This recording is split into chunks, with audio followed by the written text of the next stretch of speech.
오늘 우리에게 주신 하나님의 말씀은 사도행전 14장에 있는 말씀입니다.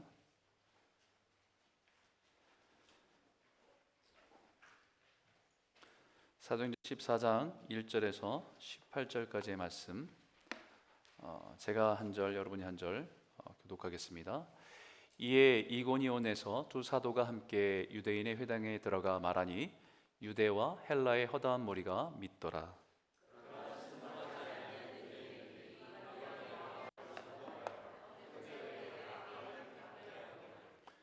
두 사도가 오래 있어 주를 힘입어 담대히 말하니 주께서 그들의 손으로 표적과 기사를 행하게 하여 주사 자기 은혜의 말씀을 증언하시니,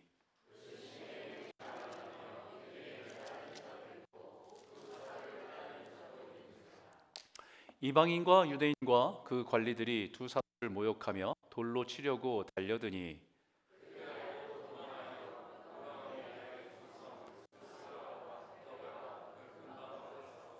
거기서 복음을 전하니라.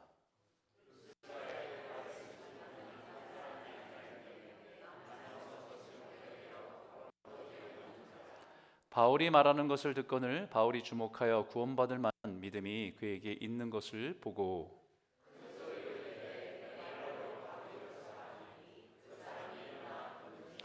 무리가 바울이 한 일을 보고 르가오니아 방언으로 소리질러 이르되 신들이 사람의 형상으로 우리 가운데 내려오셨다 하여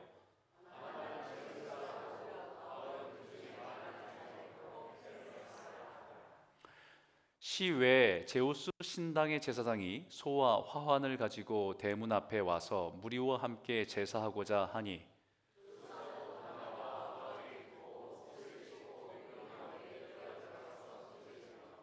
이르되 여러분이여 어찌하여 이러한 일을 하느냐? 우리도 여러분과 같은 성정을 가진 사람이라. 여러분에게 복음을 전하는 것은 이런 헛된 일을 버리고 천지와 바다와 그 가운데 만물을 지으시고 살아계신 하나님께로 돌아오게 함이라.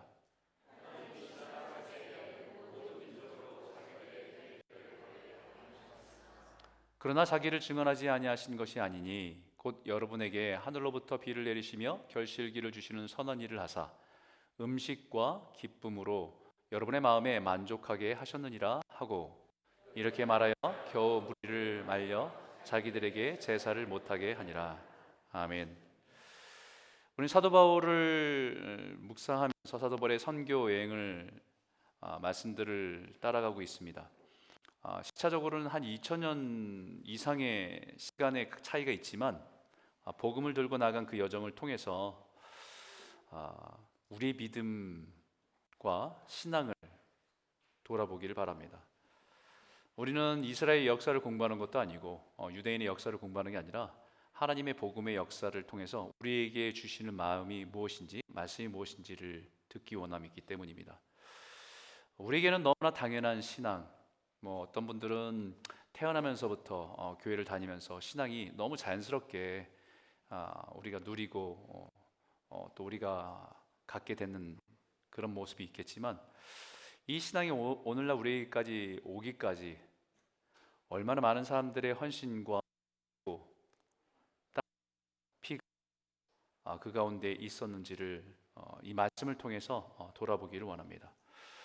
뿐만 아니라 복음이 선포된 곳에 나타난 사람들의 모습을 통해서 오늘 우리 안에 전해진 이 신앙은, 우리의 믿음은 온전한가?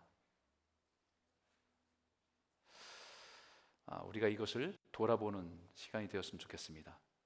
이제 사도 바울은 지난주에 비시디아 안디옥에서 복음을 전했던 일들을 보았고 유대인의 회당에서 말씀을 전하는 모습을 보았습니다. 그리고 이제 이고니온이라고 하는 곳으로 복음을 전하러 나아가고 또 더 나아가서는 루스트라라고 하는 곳까지 복음을 전하는 모습을 오늘 우리가 살펴보게 됩니다. 이고니온은 오늘날의 튀르키예에 있는 코나라고 하는 이름의 도시입니다. 예부터 이곳은 동양과 서양이 교차하는 곳이었기 때문에 국제 도시의 성격을 가지고 있었습니다. 그래서 그리스의 문화도 오랫동안에 그 도시 안에 가득 차 있었던 것도 있고 또 유대인의 회당도, 유대인들이 이주해서 살아갔기 때문에 거기에 회당들도 있었습니다.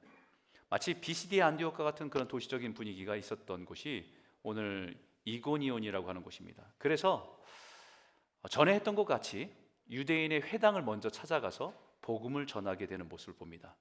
1절과 2절인데 다시 한번 읽어보겠습니다. 시작. 이에 이고니온에서 두 사도가 함께 유대인의 회당에 들어가 말하니 유대와 헬라의 허다한 무리가 믿더라. 그러나 순종하지 아니하는 유대인들이 이방인들의 마음을 선동하여 형제들에게 악감을 품게 하거늘. 비시디아 안디옥에서 했던 것 같이 유대인의 회당에 들어가서 그들이 유대인의 역사 속에서 일하신 그 하나님이 누구신지를 말씀합니다. 그 하나님이 유대인들에게 약속했던 그 약속이 유대인들에게만 속한 약속이 아니라 유대인들뿐만 아니라 하나님을, 이 세상을 향한 하나님의 변함없는 신실한 약속인 것을 선포하고 있습니다.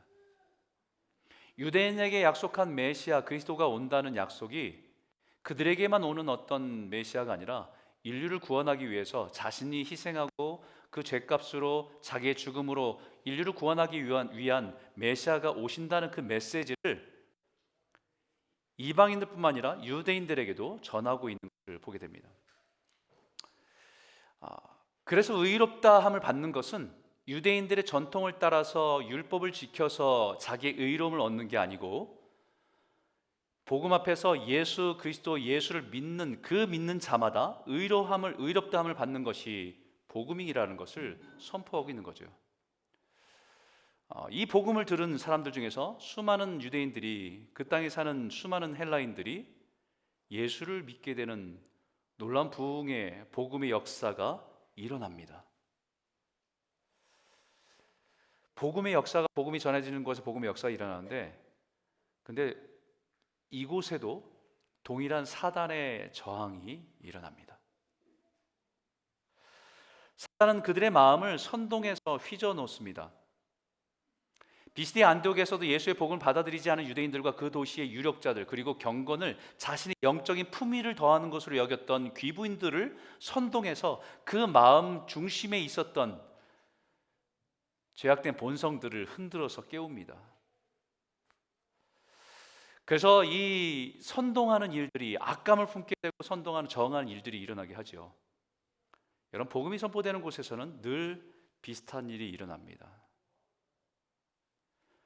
복음으로 진리에 눈을 뜬 사람들, 주를 따른 사람들이 생겨나는가 하면 그 복음에 저항하는 일들도 일어납니다. 그것을 4절이 이렇게 말하죠. 그 시내의 무리가 나뉘어서 유대인을 따르는 자도 있고 또 두 사도를 따르는 자도 있는지라. 복음이 선포되는 곳에는 복음을 받아들이고 믿고 따르는 사람들과 오히려 복음을 거절하고 거부하고 대적하는 사람들로 나뉘게 된다라는 거예요. 순종하는 사람들과 순종하지 않는 유대인들, 나뉘게 된다는 겁니다. 복음은 뿌려졌습니다. 그러나 그 반응은 나뉘게 됩니다. 사도행전 2장에도 베드로의 설교, 베드로가 그 사람들에게 복음을 선포했을 때 그 말씀을 들은 사람들의 반응은 첫 번째로 마음에 찔려 어찌할꼬, 마음에 찔려 우리가 어찌할꼬. 복음은 마치 칼과 같아서 우리의 가려져 있는 죄의 모습들을, 영적인 죄의 모습들을 드러냅니다.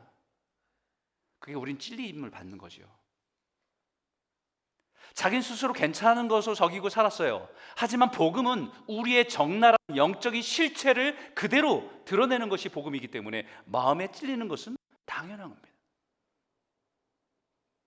마음에 찔려 어찌할꼬 하며 그 베드로의 설교를 들었던 사람들은 회개하며 주님께로 돌아온 역사가 일어나요. 그런데 사도행전 7장에 보게 되면 스데반의 설교는 거의 같은 내용입니다. 스데반의 설교를 들은 사람들 중에서는 동일하죠. 마음에 찔려. 근데 그 다음에 이를 갈고 자신의 의로움으로 포장했던 것, 자신은 괜찮은 사람을 포장했던 것, 그런데 그 복음이 그 사람의 영적인 적나라한 그 실체를 드러내니까 마음에 찔림이 왔습니다. 그런데 그것을 이를 갈아요. 그 다음에 돌을 듭니다. 여러분, 구원에 이르는 믿음은 반드시 순종과 불순종의 갈림길에 서 있게 합니다. 여기 복음에 저항하는 유대인들을 가리켜 뭐라고 얘기합니까? 순종하지 아니하는 유대인이라고 얘기해요.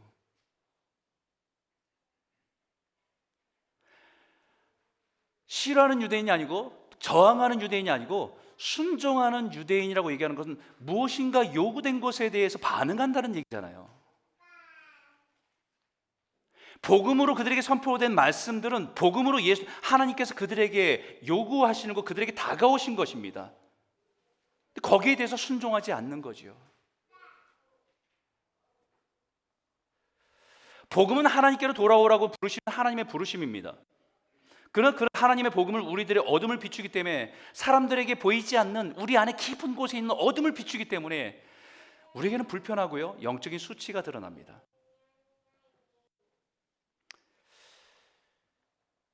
이것은 우리 안에 일어나는 일이기도 합니다. 복음은 우리가 의존하고 살고 있던 세상의 거짓된 안정감을 깨트리는 거룩한 균열을 일으킵니다.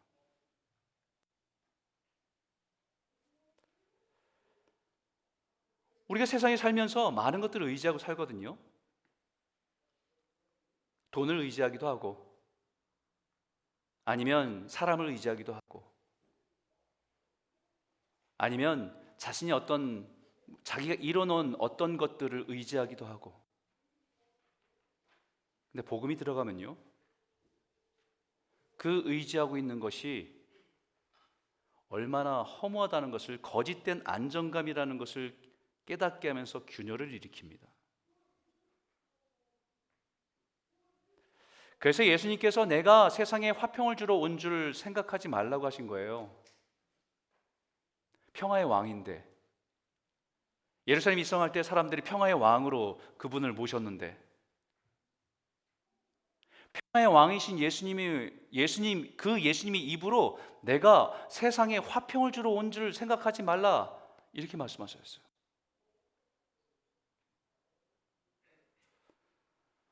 화평이 아니라 뭐라고요? 검을 주러 왔다라고 말씀하세요. 이것은 거짓된 안정감과 거짓된 평안을 의존하며 살아가는 사람들에게 그 거짓된 평안과 싸울 수 있는 진리의 검을 주러 왔다고 말씀하시는 겁니다. 그래서 복음이 선포되는 곳에는 사단은 자신에게 속한 사람들을 선동해서 악감을 갖게 하고 사도들을 대적하게 하는 일들을 일으킵니다. 자기가 의지하고 있던 것들이 막 흔들리니까 분노하는 거예요. 우리들 안에 있는 거짓된 평안에 의존하고 있는 죄의 본성들을 흔들어서 영적인 저항과 영적인 싸움에 직면하게 되는 것입니다. 그리고 3절에 이렇게 말하죠. 두 사도가 오래 있어 주를 힘입어 담대히 말하니 주께서 그들의 손으로 표적과 기사를 행하게 하여 주사 자기 은혜의 말씀을 증언하시니. 여기에는 헬라어 원문에는 운이라고 하는 그러므로라고 하는 접속사가 붙어 있어요. 사실은 한글에는 안 나타나죠. 영어에는 so라고 하는 이렇게 번역되어 있습니다. 무슨 얘기냐면 복음에 순종하지 않는 유대인들의 악감을 품고 대적합니다. 그러므로 복음을 열심히 전했는데 사람들이 그것에 대적하면서 핍박하려고 박해하려고 하는 그런 움직임들이 도시 안에 막 일어납니다. 그러므로 그 다음에 자연스럽게 나오게 되는 게 뭐예요? 그러므로 피했더라, 도망갔더라, 떠났더라. 이게 자연스럽잖아요. 사람들이 복음을 전했는데 사람들이 복음에 의해서 믿는 사람도 있지만 사람들이 막 흥분해서 화가 나서 자기를 별로 치려고 하고 사람들이 흥분한 상태로 핍박하려고 하는 모습이 있습니다. 그러므로 두 사도가 오래 있어.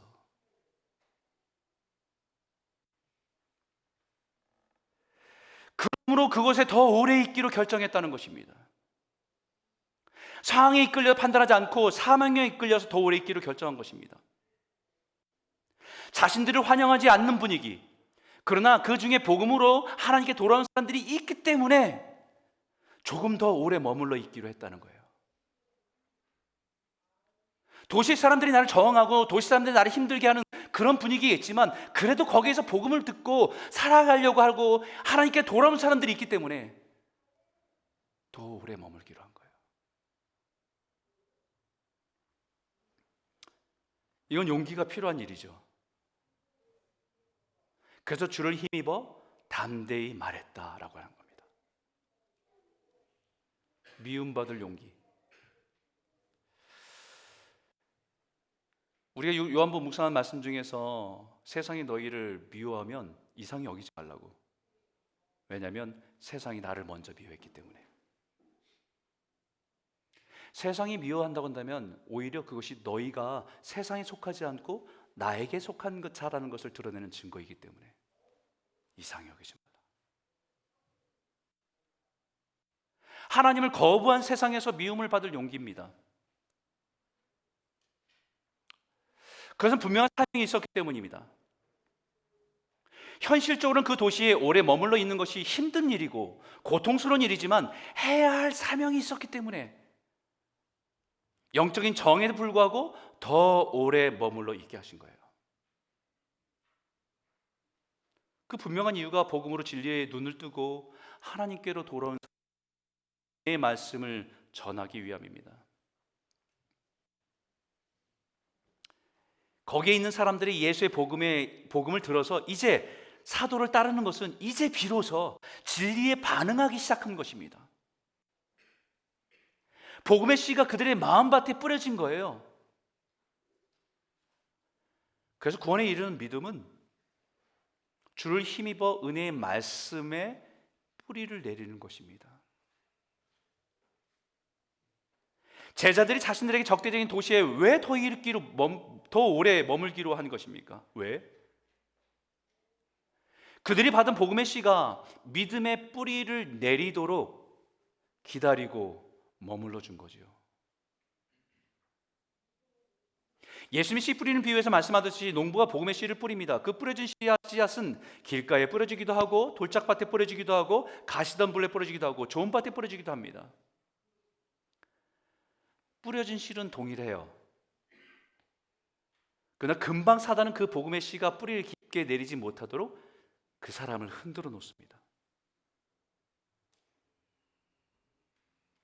원래 좋은 것 같아, 그렇게 살아야 될 것 같아 라고 감동이 있고 마음에 찔림은 있는데 다시 원래 살던 대로 돌아가요.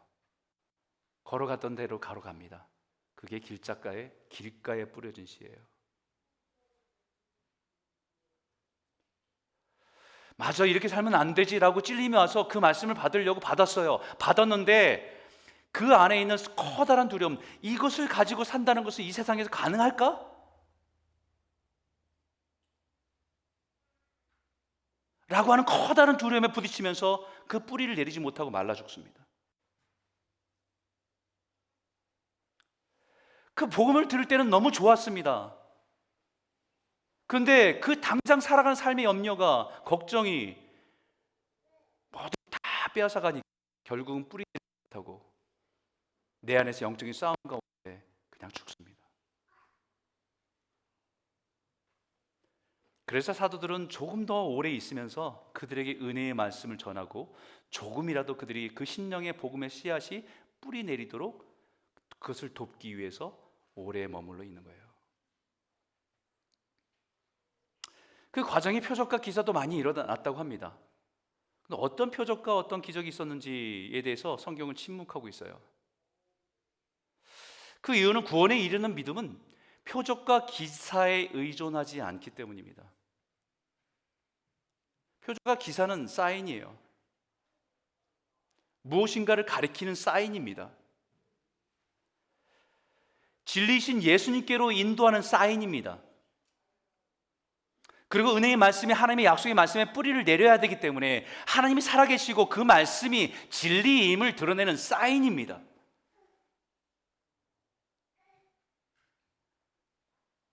사랑하는 성도 여러분, 하나님의 말씀에 뿌리를 깊게 내리시기를 주님의 이름으로 축복합니다. 어떤 상황과 현실 속에서도 변함없는 하나님의 신실하신 약속에 뿌리를 깊게 내려서 그 그 안에서 누리는 평안, 우리에게 약속하신 그 은혜를 붙들고 믿음으로 걸어가시는 진실한 성도님들로 살아가시는 저와 여러분 모두가 되시길 주님의 이름으로 축복합니다. 그리고 이제 사도 바울과 바나바가 루스드라라고 하는 작은 마을로 들어가요. 루스드라는 조금 전에 있었던 이고니온에 비하면 정말 작은 시골의 작은 도시입니다. 시골로 갈수록 보수적이잖아요. 자기 것을 지키려고 하는 그런 것들이 강한 것이 시골입니다. 이곳에는 유대인의 회당이 하나도 없는 작은 도시예요.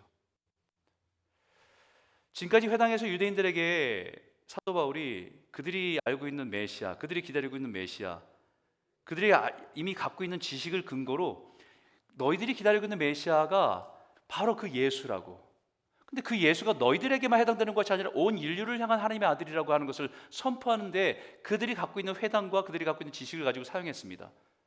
그런데 회당이 없어요. 유대인의 배경이 없는 사람들이 사는 곳입니다. 거기에서 복음을 전하는 그 자체가 챌린지예요 지금. 그래서 거리에서 사람들이 많이 왕래하는, 회당이 없으니까 사람들이 왕래하는 광장으로 나아가서 지금 복음을 선포하고 있는 겁니다. 우리가 알다시피 광장은 수많은 사람들이 여러 가지 목적을 가지고 지나다니는 곳입니다. 여러 가지 물건을 파는 사람들의 소리가 가득한 곳이기도 하지요. 그런 곳에서 누군가 사람들에게 소리치며 말해도 나와 관계가 없으면 아무도 귀를 기울이지 않는 곳이 광장입니다. 내가 해야 될 일이 있거든요. 내가 가야 할 곳이 있거든요. 사람들이 분명히 왔다 갔다 하는데 나와 관계없는 이야기가 들려진들 그걸 들으려고 하는 사람이 없는 곳이 광장입니다. 회당에는 그래도 무엇인가 들으려고 온 사람들이 그들이 가지고 있는 종교적인 배경을 가지고 예수가 누구인지 그들에게 전하는 것이었어요. 광장에는 누군지도 모르는 낯선 사람이 외치는 소리에 지나간 사람들이 귀를 기울일 리가 없습니다. 근데 저기 한 사람, 그 광장의 한쪽 귀퉁이에서 태어나면서부터 걷지 못하는, 걸어본 적이 없는 그 한 사람이 사도 바울의 말에 귀를 기울이고 집중하고 있는 겁니다.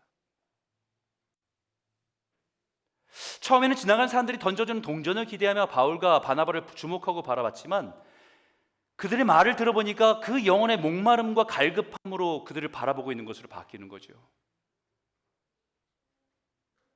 사도 바울은 그의 눈빛에서 그것을 보았습니다. 8절과 9절에 이렇게 말합니다. 한번 같이 읽겠습니다. 시작. 루스드라에 발을 쓰지 못하는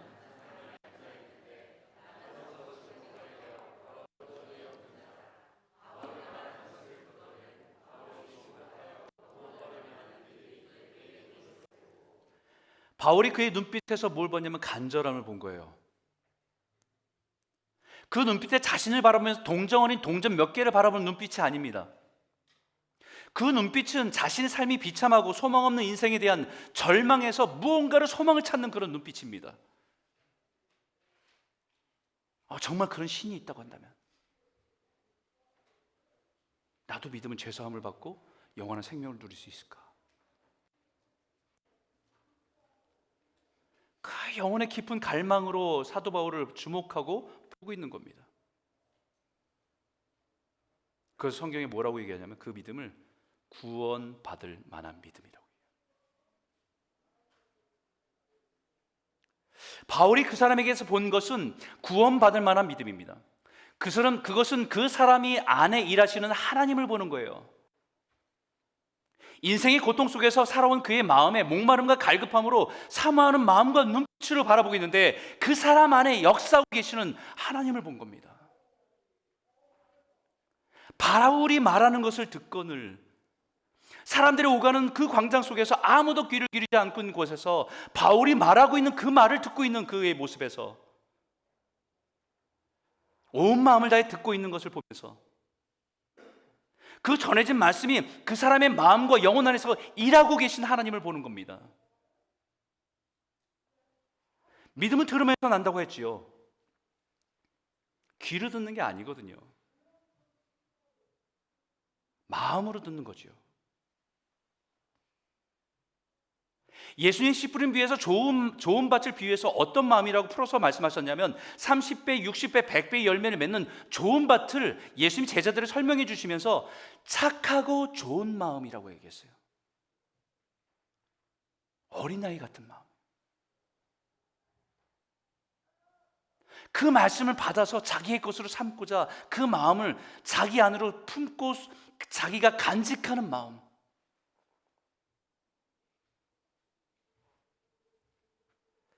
사도 바울은 그 사람에게 그것을 본 것입니다. 저도 목회자로 30년 넘게 사람들 앞에서 설교하고 말씀을 가르치는 일을 해왔습니다. 그러면서 사람들에게 말씀이 전해질 때 그들의 눈빛과 태도를 보면 이 말씀이 스며들고 있는지 아니면 튕겨나가고 있는지 딴 생각을 하고 있는지 그냥 흘러가고 있는지 어느 정도는 보입니다. 제가 신령한 게 아니고요. 하나님의 말씀이 그 사람의 심령에 들어가면요 반드시 그것이 꿈틀대요. 살아서 역사합니다. 그의 눈빛과 태도에서 보여줄 때가 있죠. 그 사람 안에 살아있는 말씀은 반드시 삶으로 나타나기 때문입니다. 구원에 이르는 믿음은 반드시 들음에서 행함으로 이어지게 됩니다. 광장에 걷지 못하는 장애를 가진 이 사람에게 하나님의 말씀이 살아있습니다. 그 사람에게 자라는 이 믿음은 살아있는 믿음입니다. 그래서 사도 바울은 그에게 외칩니다. 10절인데 같이 큰 목소리 한번 같이 읽을까요? 시작. 큰 목소리로 이르되 내 발로 바로 일어서라 하니 그 사람이 일어나 걷는지라. 내 손을 잡고 일어나라가 아닙니다, 여러분. 네 발로, 한 번도 걸어본 적이 없는 네 발로, 한 번도 사용해 본 적이 없는 네 발로 일어서라고 말씀하고 있는 겁니다. 상식적으로 말이 안 되는 거죠. 생각해보고 나중에 일어설 수 있으면 생각해보지 일어나라고 얘기하는 거 아닙니다. 지금 당장 일어나라고 말씀하고 있는 거예요. 여기 사용된 단어는 일어나는 말이 헬라토란 단어입니다. 펄쩍 뛰다라는 얘기입니다. 뛰어오르다입니다. 영어에 스프링업이라고 돼 있어요. 한 번도 써보지 않은 다리를 가지고 펄쩍 일어나는 얘기예요.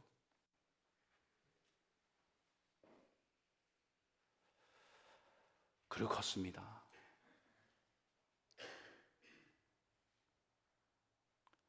우리가 말씀을 많이 듣잖아요, 그죠? 근데 우리 여기서 다 죽어서 끝나는 말들이 얼마나 많은지 몰라요.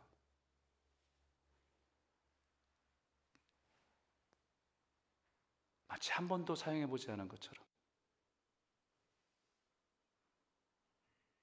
한 번도 걸어보지 않았기 때문에 그 말씀으로 살아가는 것을 몰라요.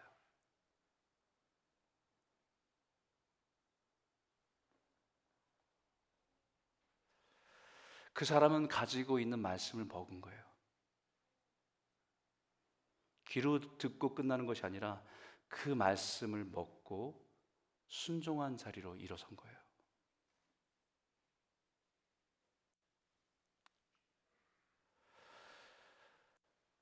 저 요즘에 세례 교육 때문에 우리 몇몇 분을 만나면서 계속 성경 공부를 하고 있는데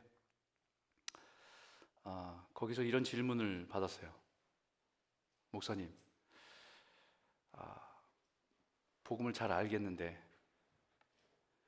세상에는 정말 좋은 성품을 가지고 계신 분도 많은데요. 자기가 볼 때는 정말 착하고 의롭고 정말 법 없이도 살 수 있는 사람처럼 보이는 사람이 있는데요. 그래도 이 사람도 예수가 필요한 건가요? 예수를 믿어야 되는 거죠.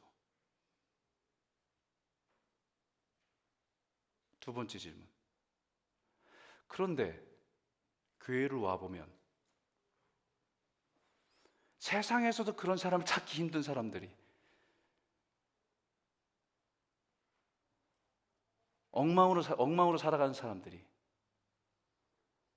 위선자 같은 사람들이, 소문도 안 좋은 사람이,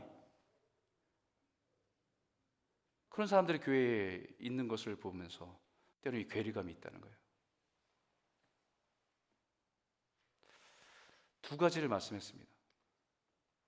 하나는 그런 좋은 성품을 가지고 있는 분들, 목사인 저보다 훨씬 더 성품이 좋은 분들 세상에 엄청나게 많아요. 우리가 볼 때는 그들이 성품이 좋고 우리가 좀 못하고 우리가 누구보다 낫고 이렇게 평가할 수 있지만, 동일한 것은 하나님의 의에 이를 수 있는 사람은 아무도 없어요. 우리끼리의 나음을 좀 얘기할 수 있을 정도입니다. 우리 어느 누구도 자기의 노력으로 그 의에 이르러서 스스로 구원을 얻을 수 있는 사람은 아무도 없습니다. 우리는 우리 의를 할 수 없게, 우리는 예수를 의지해서 그 예수님의 의를 힘입어 그 하나님의 죄 사함을 얻어 하나님의 의롭다함을 받아 하나님의 자녀로 서 있는 것뿐입니다. 그렇게 성품이 좋은 분이니까 예수 믿으면 더 좋겠지. 그렇게 성품이 좋은 분이니까 예수를 모르는 게 더 안타깝지.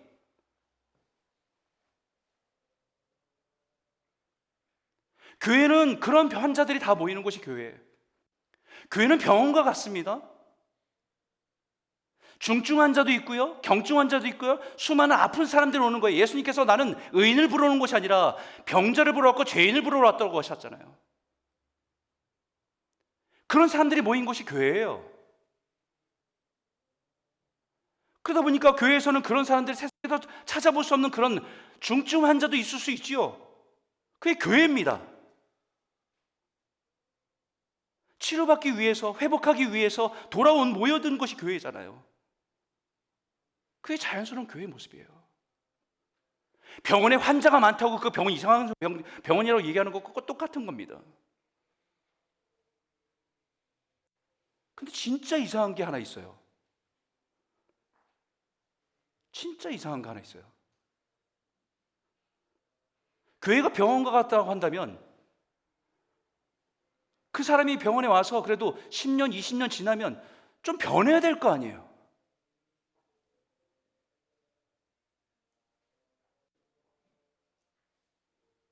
그게 진짜 이상한 거예요, 여러분. 병원에 진단받고 자기가 치료하러 왔으면 그 사람이 치료받으면서 왕래하면서 병원에 수술도 받고 치료도 받으면서 나아지는 게 당연한 거잖아요. 안 낫고 있는 게 이상한 거예요. 왜 안 나은 줄 아세요? 왜 안 변하는지 아세요? 그랬더니 어떤 분이 얘기하더라고요. 거기 의사가 돌팔인가 보네, 그래요. 저를 두고서 얘기하는 것 같아갖고 좀. 목사는 의사가 아니고 목사는 옆에서 간호사 같은 역할을 하는 거겠죠. 예수님이 의사예요. 우리를 진단하면서 암 사기입니다. 진단하면서 당신 폐암입니다. 우리를 어떤 진단하면서 말씀으로 우리는 괜찮다고 생각하는데 여러 가지 스캐닝하면 영적 스캔하면서 우리 영적인 상태를 진단해 주잖아요. 그러면 우리는 그 앞에서 자기의 영적인 사실을 인정하면서 이제 그 의사가 진단해 준 것에 따라서 이렇게 해보세요. 이 약을 드세요. 처방해 줍니다. 제가 아무리 이렇게 팔을 벌려서 이 사람 사랑하려는데 잘 안 돼요. 그러면 이렇게 한번 팔을 움직여보세요. 천천히 매일 이거 연습해 보세요. 조금씩 나아질 겁니다. 이게 의사의 처방입니다.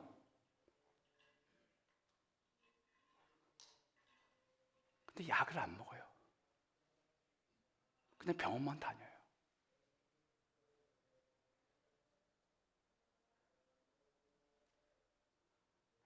재활을 하라고 요구했어요. 안 해요.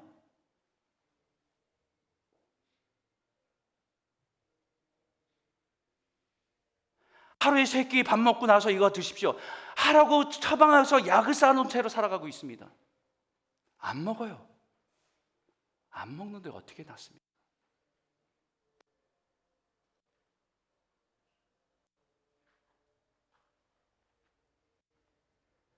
성경이 분명히 말합니다. 네가 하나님 한 분인 줄을 믿느냐? 잘한다. 근데 귀신들도 믿고 떠든다. 허탄한 사람아. 의미 없는 거예요. 허무하다는 거예요. 그 믿음은 허무하다는 거예요. 행함이 없는 믿음이 헛것인 줄 알고자 하느냐 여러분.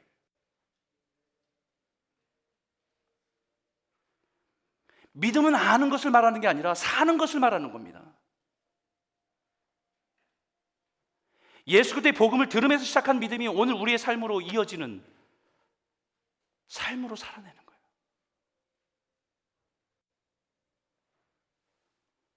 저는 우리 교회 성도님들이 어디 존 허키슨 병원에 박사학위를 가진 병원의 의사를 내가 만났다라는 걸 자랑하지 않고 그 말씀을 따라 살아가면서 내 삶 속에서 예수를 닮아가는 변화, 그분을 알아가는 기쁨, 그 은혜를 누리는 저와 여러분 되시길 주님의 이름으로 축복합니다. 이제 광장에 있던 사람들이 이 놀라운 일을 봤어요. 큰 소리를 외친 바울의 소리와 수십 년간 그 자리에 앉아서 구걸하던 걷지 못하는 사람이 벌떡 일어나는 것을 보았습니다. 그리고 11절이에요. 같이 읽겠습니다. 시작. 무리가 바울이 한 일을 보고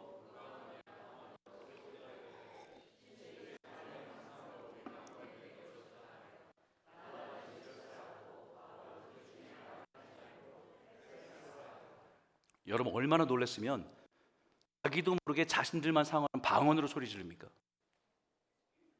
우리 평상시에는 표준말, 서울말을 잘 쓰던 분도 화가 나거나 아니면 엄마랑 통화하거나 그러면 갑자기 사투리 막 나오죠.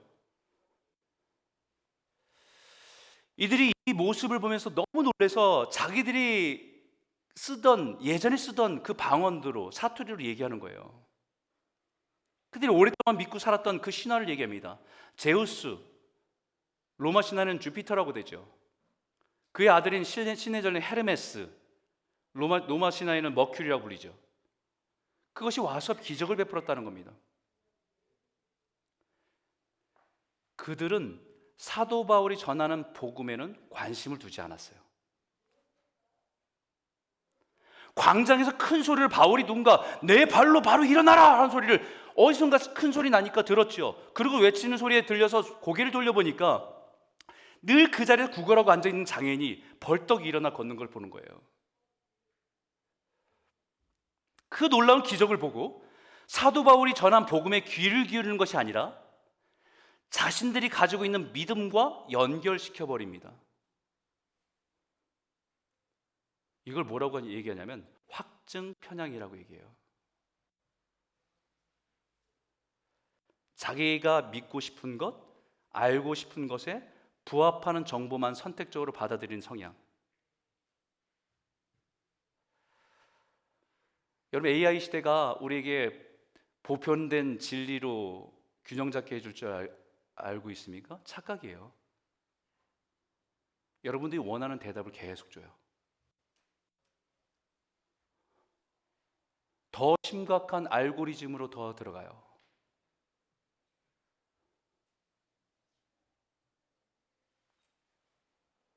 사도 바울과 바나바가 말한 예수가 누구인지에 대해서 믿고 받아들이는 것이 아니라 자신들이 이미 알고 있는 믿고 있는 신화가 증명됐다고 받아들이고 있습니다.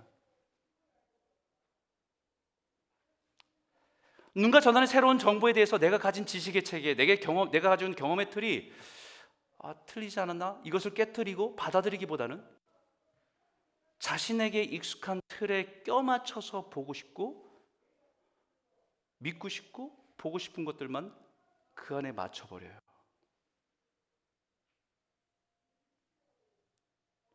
이 사람들은 오랜 세월 동안의 신화의 영향력 가운데 살았습니다. 그 마을에 오랜 전통 속에 내려오던 제우스와 헤르메스에 대한 신화가 있었어요. 하루는 제우스와 헤르메스가 인간의 모습으로 그 지방의 산지를 방문합니다. 아무도 그들을 손님으로 맞아서 환대해주지 않았습니다. 거절당했어요. 그러다 어느 한 가난한 노부 집에 그들을 맞으면서 환영해주고 같은 따뜻한 식사를 대접하고 맞아주었습니다. 그 헤르메스하고 그 제우스가 떠나면서 그들이 사는 낡은 오두막을 황금 지붕과 대리석 기둥이 있는 신전으로 만들어주고 그 노부부를 신전의 제사장으로 임명하는 일이 있었어요. 그리고 다른 산골 사람들의 집들은 다 홍수로 멸하게 되는 그런 신화가 있습니다. 그런 신화를 믿고 살았던 사람들은 바나바와 바울을 제우스와 헤르메스라는 사람의 모습으로 온 것으로 믿었던 겁니다.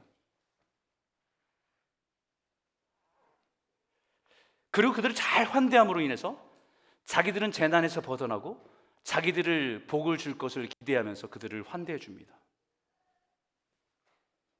이 소식을 들은 제우스 신당의 제사장들, 그들을 환대한다는 소식에서 소와 화환을 가지고 와서 제사 드리고 하는 거예요. 신하는요, 그렇게 했던 이야기를 들으면서 나도 그렇게 하면 그렇게 되겠다라고 하는 그 공식을 갖고 있는 게 신하예요. 우리는 이런 일들이 아주 오래된 미개한 사람들이나 있을 법한 이야기로 생각합니다.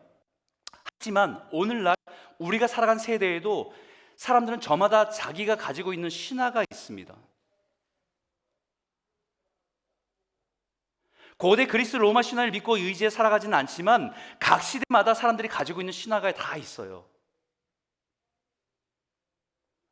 사람들이 이런 신화를 의존하는 이유는 인생의 불확실성과 설명할 수 없는 인생의 고통에 대한 답을 찾고자 하기 위함입니다. 그것이 당시의 사람들에게 그리스 로마 신화로 자신들의 삶을 이해하고 의존하고 싶었던 거지요. 그러나 오늘날에는 우리 안에도 여러 가지 신화들을 만들고 따르고 있습니다. 어떤 사람은 성공 이야기를 들으면서, 누군가의 성공 이야기를 들으면서 나도 그 사람과 같이 살아가면 그런 성공을 이룰 수 있을 것이라고 하는 성공 신화가 다 있죠. 스티브 잡스가 자기의 가라지에서 자기 연구하고 막 그렇게 살았던 모습이 젊은 사람들에게는 나도 그렇게 하나에 몰두해서 그렇게 해보면 나도 되지 않을까라고 하는 성공 신화를 가지고 있습니다. 어떤 자녀들을 사회적으로 성공시키고 유명해지는 것을 보면서 그 부모들이 그 자녀에게 한 것을 보면서 그 방식대로 나도 따라하면, 우리 자녀에게 그렇게 해주면 그와 같은 일이 있을 것이라고 생각하면서 따라가는 일들이 자녀 성공 신화가 있죠. 인생의 여러 가지 우여곡절 속에서 이겨내고 성공하고 돈을 많이 번 사람들을 부러워하며 따라가는 돈이 만들어주는 행복 신화, 수많은 신화들을 우리는 만들어 따라가고 있어요. 그것에 대해서 사람들의 심리를 연구하는 심리학자는 이렇게 말합니다. 모든 인간은 무의식적으로 자신이 주인공인 특정한 이야기를 써내려가면서 그 이야기를 따라서 삶의 사건들을 해석한다는 것입니다. 사도 바울이 예수의 복음을 전하고 그 복음의 능력으로 기적이 일어났는데 사람들은 자신이 가지고 있는 신화에 껴맞춰서 복음을 해석하고 있는 거예요. 예수의 복음이 그들의 헛된 신화를 깨트리고 바꾸고 구원에 이르는 신앙으로 나아가는 것이 아니라 오히려 그들이 가지고 있는 헛된 신화에 복음이 끼어 맞춰서 뒤섞여져 버리고 있는 것들을 보고 있는 것, 그것이 기형적인 신앙으로 나타난 겁니다. 그래서 C.S. 루이스가 이런 말을 해요. 복음이 중심이 되지 않으면 인간은 끊임없이 헛된 신화를 제조하는 공장이 된다라고 말합니다. 복음이 중심이 되지 않으면 사람들은 끊임없이 자기의 신화를 복음으로 껴맞춰서 만들어내는 공장이 된다는 얘기예요.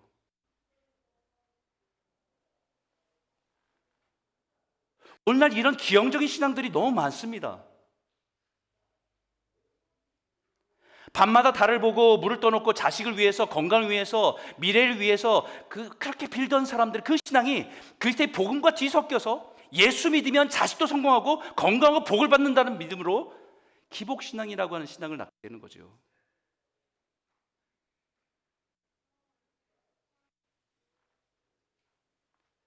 이미 한국에는 이미 우리 안에 깊숙이 뿌리박은 유교적인 가치관, 입신양명, 성공하는 것, 그 사람의 이름을 드러내는 것, 마치 그것이 하나님의 영광을 드러내는 것처럼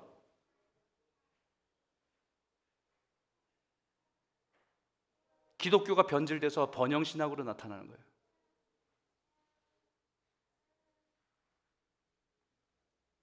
지금은 더 심각해졌습니다. 지금 무속신앙과 다시 뒤엉키기 시작했어요. 한국 기독교가.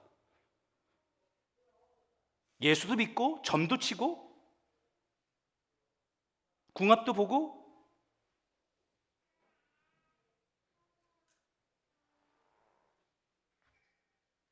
자신이 가지고 있는 신앙의 복음을 재해석하는 것이 헛된 신앙입니다. 그런 신앙은 하나님보다 사람들을 추종하게 되어 있습니다. 하나님보다 사람을 추종하게 되는 신앙으로 변질되기가 너무 쉽습니다. 바울과 바나바, 그들을 제우스 헤르메스라는 신으로 신앙처럼 신처럼 추앙하는 것으로 나타나는 것처럼 많은 이단들이 이것을 교묘하게 이용하는 것이 대부분이죠.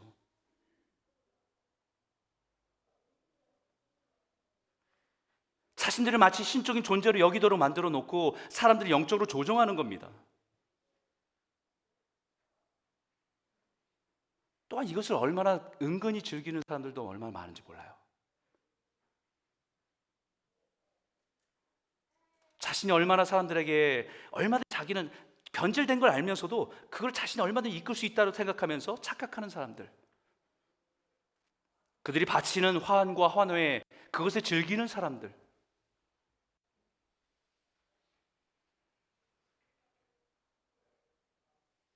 그런데 바울과 바나바는 견딜 수가 없었어요.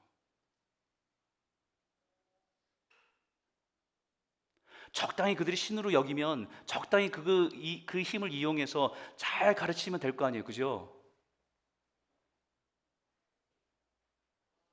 근데 옷을 찢습니다.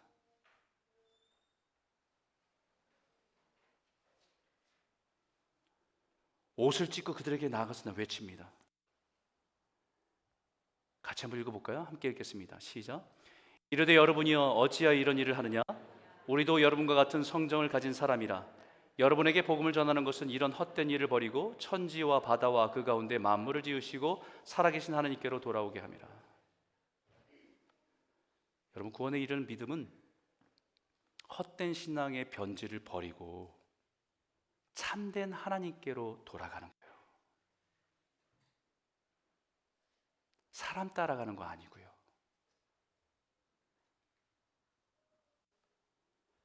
헛된 신앙은 신앙이 없는 게 아닙니다. 아무 의미 없는 신앙생활을 하는 거죠.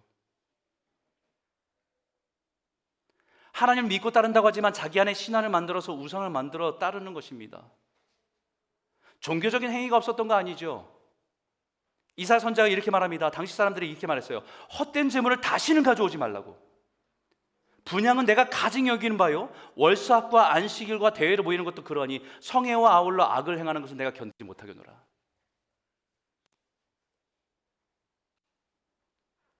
자신들은 하나님을 예배한다고 생각했을 거예요.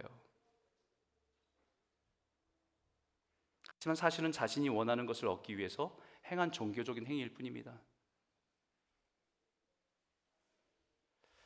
이들은 철저히 종교 생활을 했어요. 그러나 하나님이 그들의 삶의 주인이고 왕 되심을 허락하지 않고 살아갑니다. 자기 자신을 위한 하나님이 없는 자신이 만든 신앙일 뿐입니다. 내가 믿는 주님이 만물을 지으신 창조주이심을 믿는 거예요. 만물을 지으신 분이 하나님이심을 믿는 거예요. 만물의 주인이 하나님이심을 믿는 겁니다. 나를 포함한 만물이.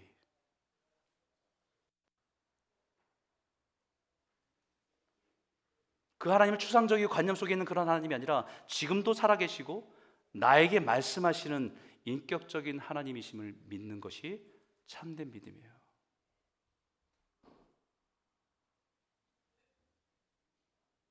우리 마지막 절한절 읽어볼까요? 히브리서 11장 6절 큰 목소리 읽겠습니다. 시작. 믿음이 없이는 하나님을 기쁘시게 하지 못하나니 하나님께 나아가는 자는 반드시 그가 계신 곳과 그가 자기를 찾는 자들에게 상 주시는 이심을 믿어야 할지니라. 우리는 그 믿음으로 돌아가는 겁니다. 그 믿음으로 하나님께 나아가는 거죠. 그 믿음으로 주 앞에 나아갈 때 그 주님이 우리를 만나주시고 위로하시고 함께 하시는 그분 안에서 기쁨과 평안을 누리는 것이 참된 믿음이에요.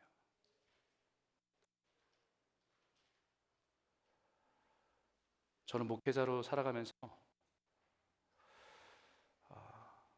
최근에 더 많이 두려워졌어요. 자랑스럽고 보람되긴 하는데 참된 믿음을 가르치고 있는가? 아니면 사람들을 모으려고 애쓰고 있는 건가?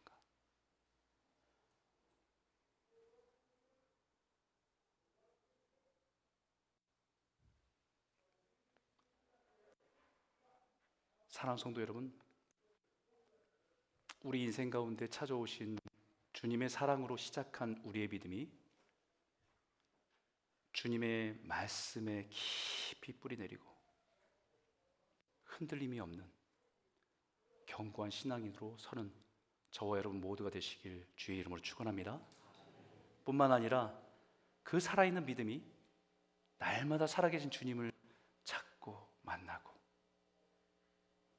우리 안에 부어주신 평강과 은혜를 누리면서 약속하신 그 구원에 이르게 되는, 그 구원을 오늘 누리고 또 누리고 완성될 그 하나님의 구원을 바라보며 나아가는 저와 여러분 모두가 되시길 주님의 이름으로 축복합니다. 우리 한번 같이 한번 기도할까요? 하나님, 하나님의 복음의 말씀들이 양날의 검처럼 우리의 심령을 찌르고 쪼갤 때 아프지만 믿음으로 순종의 자리에 나아갈 수 있도록 인도해 주십시오. 하나님의 말씀에 우리의 온 마음을 다해서 듣고 마음을 품고 기도를 뿌리 깊게 새겨지고 자라게 하셔서 우리의 삶의 능력이 되고 흔들리지 않는 견고한 믿음의 사람으로 서갈 수 있도록 우리를 인도해 주십시오. 세상의 헛된 신앙에 빠져서 변질된 신앙으로 따라가지 않게 하시고 그것을 벗어나서 진실되고 참되신 하나님을 바라보고 날마다 주의 형상으로 빚어지는 경건을 따라 살아가는 성도가 되기 원합니다. 한번 같이 한번 이 말씀을 가지고 잠시 기도하겠습니다. 함께 기도하겠습니다. 하나님 아버지 감사합니다. 하나님 아버지 오늘 이 말씀을 통해서 우리